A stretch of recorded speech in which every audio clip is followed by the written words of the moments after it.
اور آج کل لوگ یہ عام طور پہ سوال کرتے ہیں جی میں اپنی وائف کو مثال کے طور پہ دلی سے بٹھا دوں گا، دلی ایئرپورٹ سے بٹھا دوں گا، کس پہ؟ جہاز پہ. جدہ اترے گی تو اس کا بھائی وہاں پہ موجود ہوگا، وہ اس کو لے لے گا، کوئی خطرہ ہی نہیں ہے.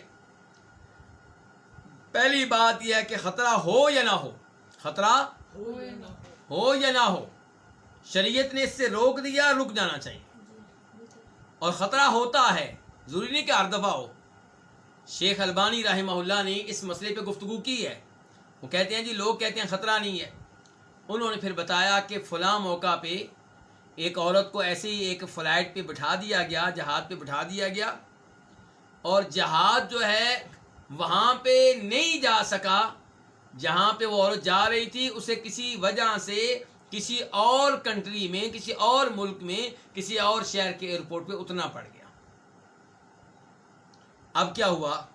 اس ایئرپورٹ کی انتظامیہ نے ان مسافروں کو کمرے الاٹ کیے، رہائش کے لیے کمرے دیے. اب کمرے انہوں نے کس ترتیب سے دیے؟ انہوں نے دیکھا کہ سیٹ نمبر 1 2 3 مثال کے طور پہ یہ تینوں ایک روم میں، اور اس کے بعد وہ روم ہے جس میں صرف 2 بیڈ ہیں، تو وہاں پہ کون رہیں گے؟ مسافر سیٹ نمبر 4 اور 5. ان کو کیا لگے کہ مرد ہیں کہ عورت ہیں، کون ہے کون نہیں. تو اس طرح کر کے اس عورت کو اور ایک غیر مرد کو ایک روم میں جمع کر دیا گیا، اور وہاں پہ عورت نے کافی دیر تک اس مرد سے بچنے کی کوشش کی. بالآخر اس کی باتوں میں آ گئی اور گناہ کا ارتکاب کر بیٹھی. تو کہنے کا مطلب یہ ہے کہ اللہ تعالیٰ سچے ہیں، اللہ کے رسول علیہ السلام سچے ہیں، اور ہم غلط ہیں. شریعت کے اوپر صحیح معنوں میں عمل کریں، اسی میں خیر ہے. اور پھر دیکھیں الفاظ، دیکھیں نبی اسلام فرما رہے ہیں جو اس عورت کا اللہ اور آخرت پہ ایمان ہے وہ میری یہ بات مانے گی. یعنی کہ اگر آپ، اے عورت تیرا یہ دعویٰ ہے کہ میں اللہ پہ ایمان لاتی ہوں، مجھے آخرت کے اوپر مجھے یقین ہے، ایک دن مجھے اٹھایا جائے گا، میرا حساب کتاب ہونا ہے، تو پھر تیرے لیے جائز نہیں ہے کہ تو محرم کے بغیر سفر کرے. پھر سفر کیسے کرنا ہے؟ محرم کے ساتھ کرنا ہے. بلکہ یہاں پہ مجھے ایک بات یاد آ گئی، کل بھی آپ کو بات ایک بتائی تھی، اور میں نے ایک ڈاکٹر صاحب کا نام لیا تھا. کیا نام تھا؟ Doctor Ebrahim. میں نے آپ کو بتایا تھا کہ MBBS ڈاکٹر تھے، پھر انہوں نے اپنا شعبہ تبدیل کیا، اور اس وقت وہ عالم دین بن رہے ہیں. مدینہ یونیورسٹی میں وہ عقیدے میں PhD کر رہے ہیں. تو ان کا جب مدینہ یونیورسٹی میں ان کو داخلہ مل گیا اور وہاں پہ پڑھنے کا موقع ملا، تو انہوں نے کوشش کر کے اپنی وائف کا اقامہ بھی لے لیا، ویزا لے لیا. کس کا؟ اپنی وائف کا. اب وائف جو ہے وہ سعودیہ میں نہیں ہے، وہ کسی اور ملک میں ہے. ڈاکٹر ابراہیم صاحب نے اپنے گھر فون کیا والدین کو کہ میں اپنی وائف کو لینے کے لیے آ رہا ہوں، مجھے ویزا مل گیا ہے. انہوں نے کہا اس کو لینے کے لیے آنے کی کیا ضرورت ہے؟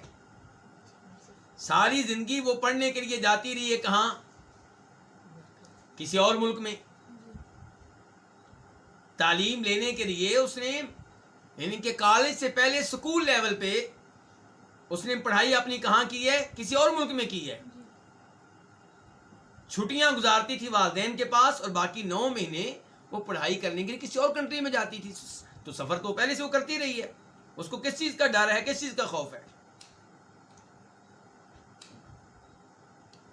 اب یہ ڈاکٹر ابراہیم صاحب پریشان ہو گئے کہ میں والدین کو کیسے شریعت کے بارے میں قائل کروں. کوشش کی لیکن کامیاب نہیں ہو سکے. اب پریشان ہو گئے.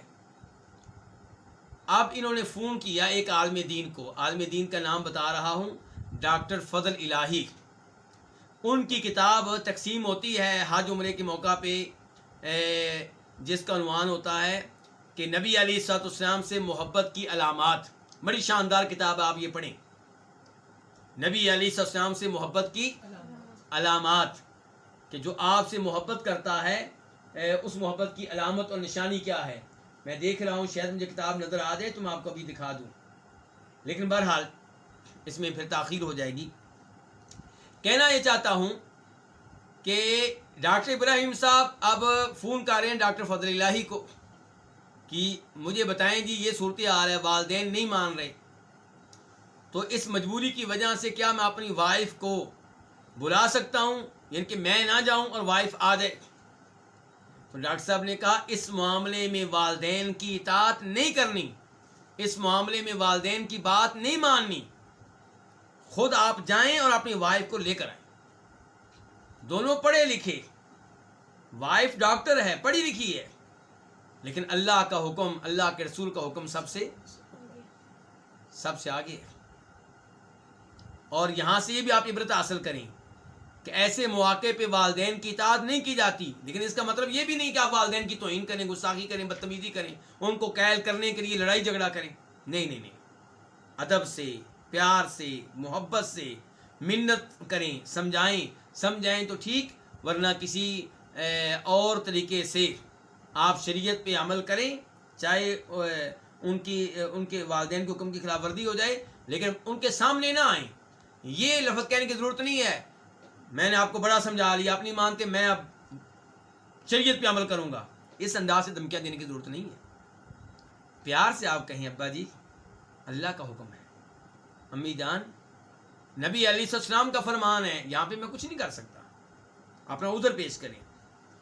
تو بہرحال یہ وہ مسئلہ ہے جس مسئلے کو اہمیت دینا ترک کر دی ہے دنیا کے 95% مسلمانوں نے۔